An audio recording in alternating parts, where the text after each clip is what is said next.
Olá, meus amigos, minhas amigas, sou o professor Lac, com muito prazer, muita satisfação. Vamos para mais uma super aula de licitações. E agora, um assunto chamado modalidades de licitação. Cara, papo reto com vocês. Esta aula é um tipo de aula que você tem que assistir ligado no 220, por quê? Porque o nosso curso aqui ele é focado em concursos públicos. Esse assunto é potencial questão de prova, né? Por quê, professor? Porque são as modalidades de licitação. E essas modalidades de licitação, nós tivemos aí algumas alterações importantíssimas com a adoção, com a publicação e a sanção da lei 14.133 de 2021. Então vamos lá.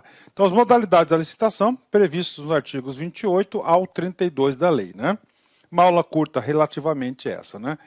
Só para situar o aluno, nós estamos estudando a lei como um todo, estamos no título 2, no capítulo 2º da fase preparatória, olha aí, das modalidades de licitação, é exatamente a seção 2 que nós estamos estudando nesse exato momento, né?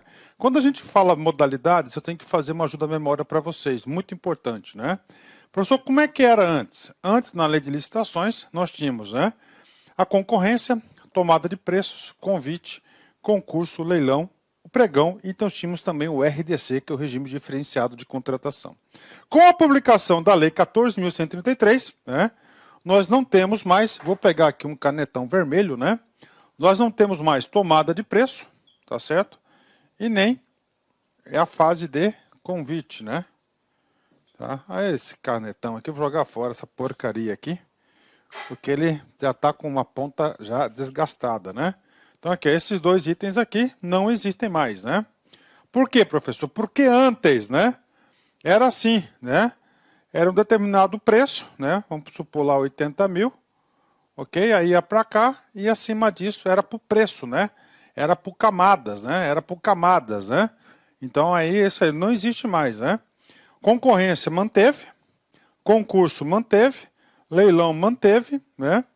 O pregão virou uma modalidade e nós temos agora o elemento super novo que é chamado diálogo competitivo, que nesta aula nós iremos dissecar todos os elementos importantes sobre o diálogo competitivo, tá? A gente vai falar todos os elementos aí do diálogo competitivo, né? Então vem comigo, vamos embora, vamos estudar esse cara aqui, tá? Vamos estudar esse cara aqui, tá? Das modalidades de licitação, são modalidades de licitação: pregão, concorrência, concurso, leilão e diálogo competitivo. Não tem erro, cara. Então tá aí as 5 modalidades de licitação. Ah, professor, eu não consigo memorizar. Cara, papo reto, eu não consigo enxergar você competitivo se você não tem essas modalidades na cabeça. Você tem que saber da lei atual e, claro, como é que era antes, né? E aí, professor, vamos embora, né? Vamos embora, essa aqui é só a parte introdutória, né?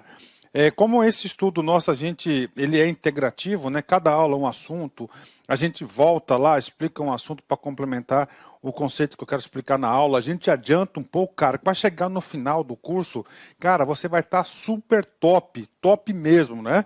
Então, vamos lá. Além das modalidades referidas no caput desse artigo, são as 5 modalidades, a administração pode servir-se dos procedimentos auxiliares no artigo 78 desta lei, né?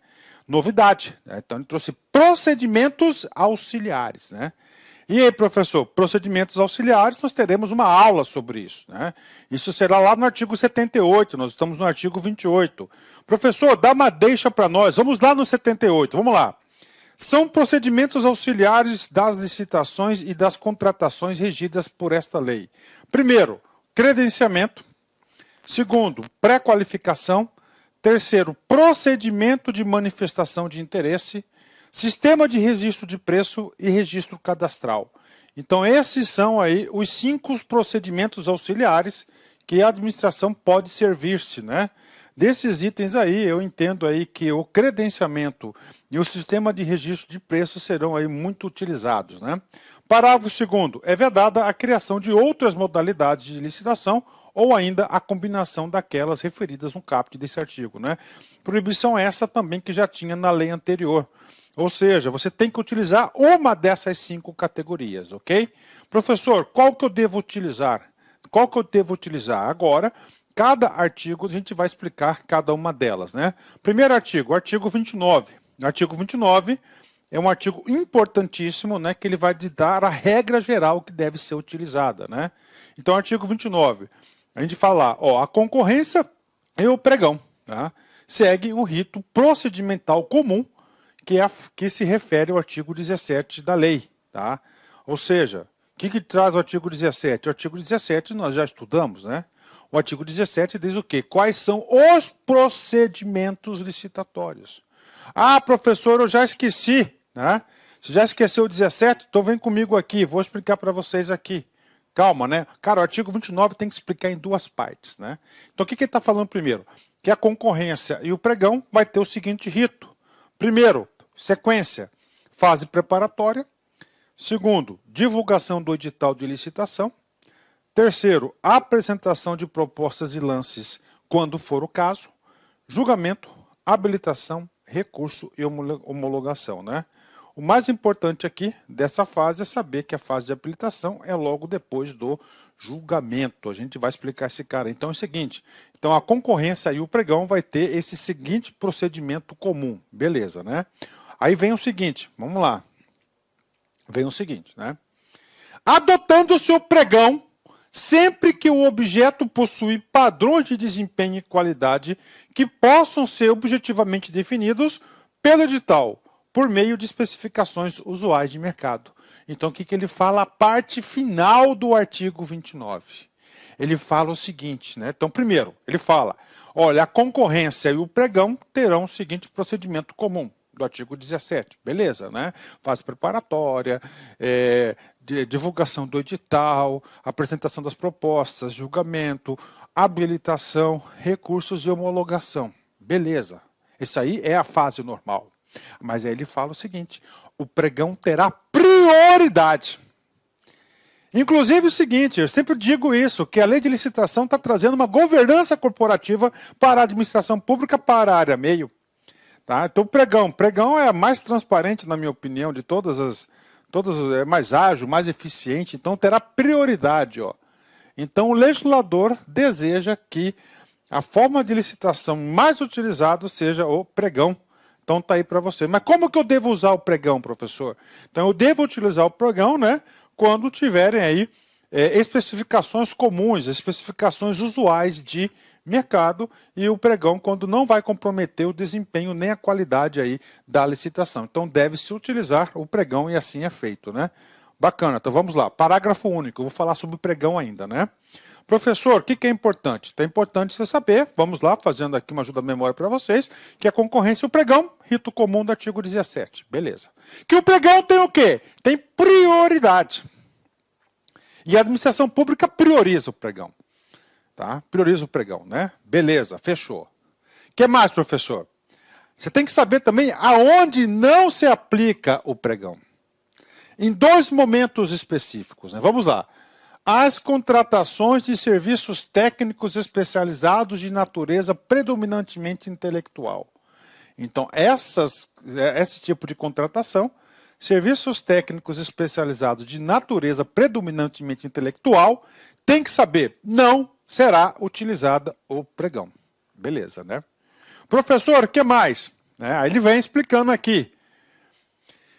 E de obras e serviços de engenharia. Então, obras e serviços de engenharia e serviços técnicos especializados predominantemente intelectual não se utiliza o pregão. Essa é a regra geral. Só que a segunda regra, que é de obras e serviços de engenharia, tem um exceto. Exceto os serviços de engenharia, que trata a linha A do inciso 21 do caput do artigo 6º, tá? Tá aí. Ou seja, né? Agora a gente vai lá no artigo 21. Professor, o que traz o artigo 21? O artigo 21 trata serviço de engenharia, tá? O que é um serviço de engenharia? Serviço de engenharia é toda atividade ou conjunto de atividades destinadas a obter determinada utilidade intelectual ou material de interesse para a administração e que não enquadradas no conceito de obra a que se refere o inciso 12, não se enquadra a obra do caput desse artigo, são estabelecidas por força de lei, como privativas de profissões de arquiteto, engenharia ou técnicos especializados que se compreendem. Vamos lá. Então, o que acontece aqui? Ó? Serviço comum de engenharia. Né? O que está falando aqui? Ó? O serviço comum de engenharia é o único caso que cabe pregão. Tá? Agora, o serviço especial de engenharia não cabe pregão. Tá?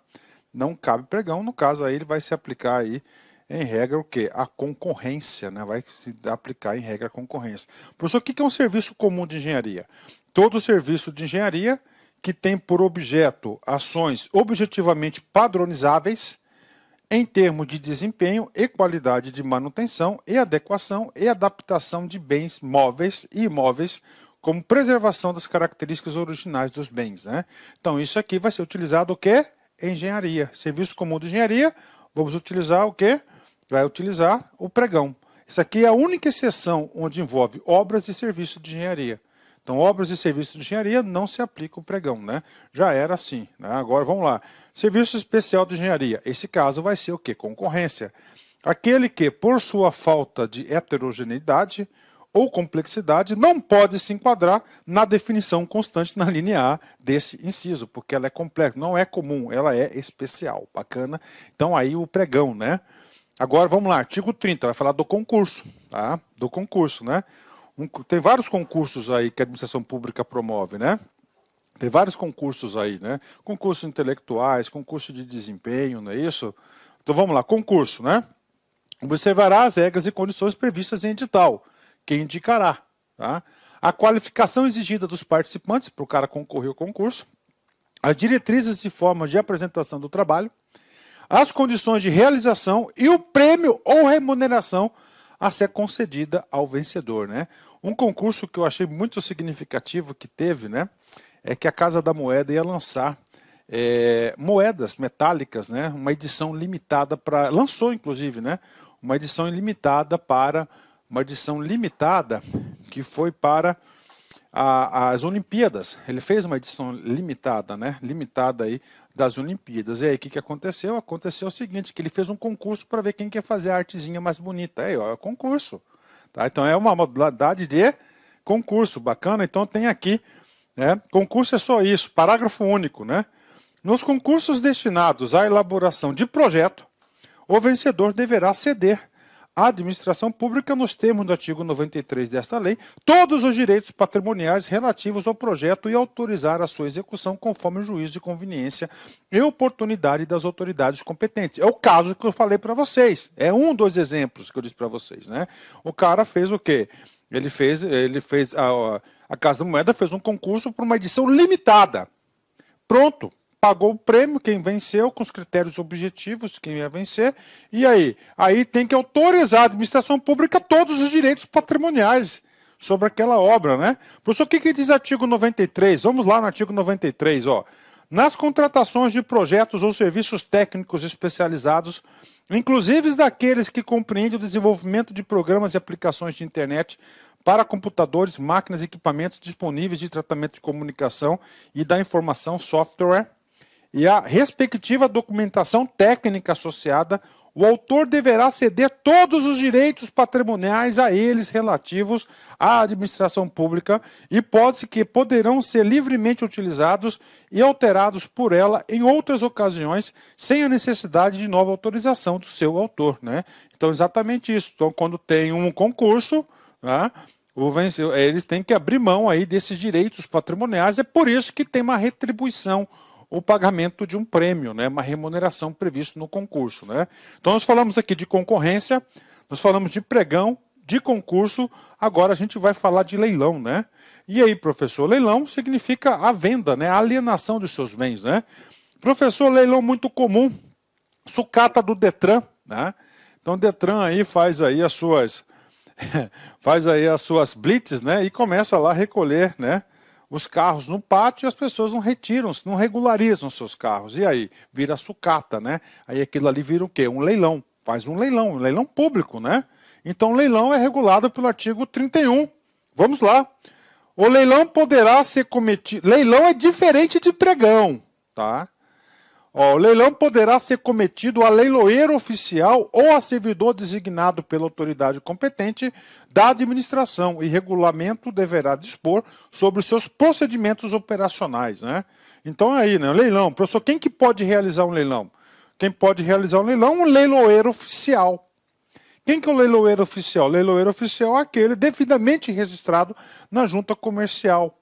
Tá? Então, na junta comercial de todos, cada estado tem uma junta comercial, a pessoa pode ir lá se habilitar para ser leiloeiro oficial. Esse leiloeiro oficial, por exemplo, é o mesmo cara que, por exemplo, aí que faz os leilões aí de bancos, né? Bancos fazem as buscas e apreensões de veículos, motos, casas, né? E aí ele vende através do quê? Do leiloeiro oficial. A legislação permite o quê? Que esse leiloeiro também possa ser o leiloeiro do leilão. Agora, você tem que entender, preste atenção, vem comigo, particularidade. Não somente a leiloeiro oficial, mas ele pode designar um servidor, né, um servidor público, né, um servidor para conduzir o leilão também, tá? Que vai ser disponibilizado em regulamento próprio, no edital próprio de leilão, né? Vamos lá. Se optar pela realização de leilão por intermédio de leiloeiro oficial, a administração deverá selecioná-lo mediante credenciamento ou licitação na modalidade pregão e adotar o critério de julgamento de maior desconto para as comissões a serem cobradas, utilizadas como parâmetro máximo dos percentuais definidos na lei que regula a referida profissão e observados os valores dos bens a serem leiloados, né? Então é o seguinte, que comparar o primeiro, olha, se nós vamos... Qual que é a diferença de um para o outro? Quando você contrata um leiloeiro, ele fica responsável por tudo, pela divulgação, pela organização dos bens, pelo gerenciamento dos lances, pagamento, recebimento, tudo, né? E qual que é a comissão do leiloeiro oficial? A comissão do leiloeiro oficial é um percentual sobre a venda efetuada. Beleza. Tá, professor, como que a administração pública vai selecionar um leiloeiro oficial? Primeiro, que todos os estados o que mais tem é leiloeiro oficial. Tá? O que mais tem é leiloeiro oficial. E aí, o que acontece com o leiloeiro oficial, né? Ele vai ser utilizado, primeiro, pelo modo credenciamento. Esse modo credenciamento é uma modalidade de inexigibilidade, tá? Credenciamento. Ou uma licitação na modalidade pregão, tá? Adotando como julgamento maior desconto. Tá? Maior desconto. Não, eu concedo aí 10% de desconto da minha comissão que eu teria que receber. Beleza, então venceu esse cara que vai ser o leiloeiro. Ficou muito claro isso, muito bom, cara. O cara já colocou até o critério de julgamento. Então ele colocou a modalidade pregão, tá certo? Com o critério de julgamento, maior desconto que o critério de julgamento, inclusive, vai ser a nossa próxima aula, né? Parágrafo 2º. O leilão será precedido da divulgação do edital em sítio eletrônico oficial que conterá. E agora o legislador, ele trouxe aqui alguns itens importantes que deverão constar, tá? Que deverão constar no edital, né? No edital lá. Primeiro, tem que ser publicado no sítio oficial, né? A governança corporativa sempre. Inicialmente gostaria de pedir desculpas por interromper os seus estudos, mas essa videoaula é uma videoaula demonstrativa do nosso site LAC Concursos. Você quer continuar assistindo essa videoaula? Aliás, você quer fazer um curso altamente competitivo, que eu tenho certeza que você vai ficar competitivo para a prova da Câmara Municipal de Várzea Grande. Eu sou o professor Lac, especialista em concursos públicos. Somente em 2022 eu já tive a oportunidade de ser aprovado em 7 concursos públicos. Eu quero te ajudar. Eu quero transferir todo o meu conhecimento, todo o meu know-how na sua preparação. Professor, qual que é o diferencial da LAC Concursos? Cara, aqui na LAC Concursos é o único site que tem uma metodologia vitoriosa de estudos. Aqui nós temos uma ferramenta chamada de Personal Coach. Personal significa pessoal e coach significa treinador. Então você tem um treinador pessoal de concurso, no caso eu. Essa metodologia ela é baseada em técnicas de administração por resultados, ou seja, todo dia você vai ter uma meta de estudos. Todo dia. Cada meta que você consegue cumprir diária, você dá um passo importante para a sua aprovação. E assim, ao longo do tempo, nós conseguimos ajudar centenas e centenas de alunos aprovados em concursos públicos. Bacana? Gente, Câmara Municipal de Várzea Grande, a melhor preparação está aqui na Lá Concurso, com o professor Lá, que isso eu garanto para vocês. Nós temos aí uma turma presencial também, uma turma VIP, com apenas 35 alunos. Se você quer se inscrever nessa turma, corra, cara, vai lá, clique aqui embaixo aqui para a gente fazer aqui a sua reserva de vaga, urgente, não deixe para depois, tá certo? Temos a turma VIP para o cargo de técnico administrativo, apenas 35 vagas comigo. Essa turma aí, eu tenho certeza que a maioria dos aprovados serão oriundos dessa turma VIP, assim como foi o concurso da Limpurb. E nós temos o nosso curso online. Nós temos um curso online aqui, fantástico, que eu tenho certeza que vai te ajudar nesse concurso. Maiores informações, está o nosso WhatsApp aqui, tá? Vem falar conosco aí, aqui na Lá Concurso. Espero vocês.